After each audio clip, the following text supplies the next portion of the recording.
I am the Tofu Golem. Please enjoy the video. You start by confirming you have a Google account with chat/spaces enabled and permission to create spaces. Once signed in, open Chat. Google, Com or Gmail and locate the Spaces section in the left sidebar. If you're on mobile, use the Google Chat or Gmail app and tap Spaces. Immediately click Create Space to begin.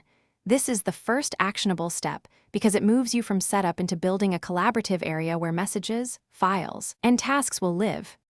Once done creating the basic shell, name the space with a concise, searchable title and add a short description so people know the purpose. Make sure to set privacy.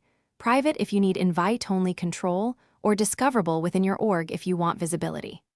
Next, add members and assign roles like manager or contributor, and integrate apps or bots for tasks, drives, or calendars to reduce context switching. These middle steps shape how people collaborate and what tools. To finish, post a pinned welcome message that lists purpose, norms, and links to starter documents so members know where to begin. Organize conversations into threads, create tasks or assignments, and set notification preferences so activity is visible but not noisy. Make sure files are shared with the space and adjust member roles if needed. If you can't create or see spaces, check workspace admin controls, browser extensions, or clear cache. Alternatively, try incognito or a different browser to isolate the issue. Thanks for watching. Consider subscribing if we helped you today.